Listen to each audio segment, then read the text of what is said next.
Buenas tardes, don Eduardo. Buenas tardes a los oyentes y televidentes. Se ha dado ya la resolución.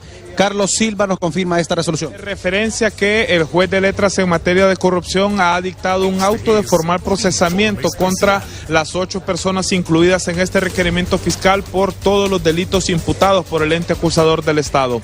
Indicarles que en el caso de Juan Maradiaga Franco por abuso de autoridad, uso de documentos públicos falsos y fraude, Elmer Ordóñez Espinal por uso de documentos públicos falsos y fraude, Gonzalo Molina Solórzano por uso de documentos públicos falsos y fraude, Carlos Romero Puerto por el delito de fraude, David Ortiz Jawit por abuso de autoridad, uso de documentos públicos falsos y fraude, Jarvis Herrera Carballo por abuso de autoridad, Claudia Noriega González por delitos de fraude, Carol Vanessa Alvarado por fraude, usurpación de funciones y violación a los deberes de los funcionarios.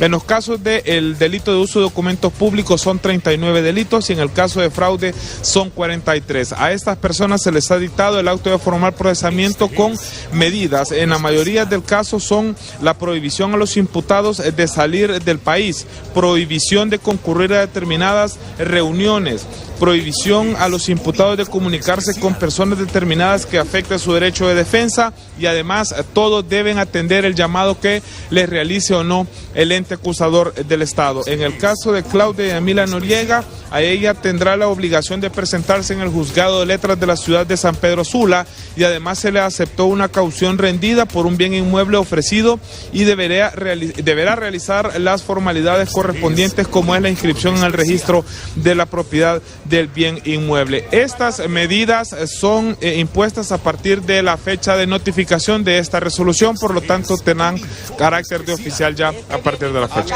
Muy bien, lo que quiere decir don Eduardo es que se ha dado esta resolución, es que todos quedan en libertad pero con una medida cautelar de firmar. Abogado, ¿cómo calificar esta resolución que ha dado los tribunales en materia de corrupción o el juzgado en materia de corrupción? Bueno, es una resolución que respetamos pero que lógicamente no compartimos. Todas las defensas acreditamos suficientes elementos de prueba para desvanecer los hechos que se le atribuían a nuestros representados. Lastimosamente aquí los jueces por lo general se plegan casi a cabalidad con la petición del Ministerio Público. Es algo pues que lógicamente es lastimoso, pero bueno, es nuestra realidad. ¿Presentarán algún recurso por esta resolución? Sí, la ley nos establece que tenemos 3 días hábiles para presentar el correspondiente recurso, que se nos vence el día lunes. ¿Qué recurso presentarán? Un recurso de apelación. Ante la Corte de Apelaciones en materia de corrupción, ¿bajo qué argumento, abogado? Básicamente a la no valoración que hizo la juez de los elementos de prueba contundentes y abundantes que también las defensas presentamos. Ahora, ¿qué sigue de este proceso? ¿Esperarán audiencia preliminar o esperarán la resolución de la Corte? No, recordemos que después del recurso de apelación inclusive pueden proceder de acuerdo a cómo se vaya desarrollando el caso hasta recursos de amparo previo a que sea remitido ya el expediente a una posible etapa de juicio oral y público. Para darle el auto formal procesamiento a todas las personas, ¿en qué se fundamentó la juez o el juez?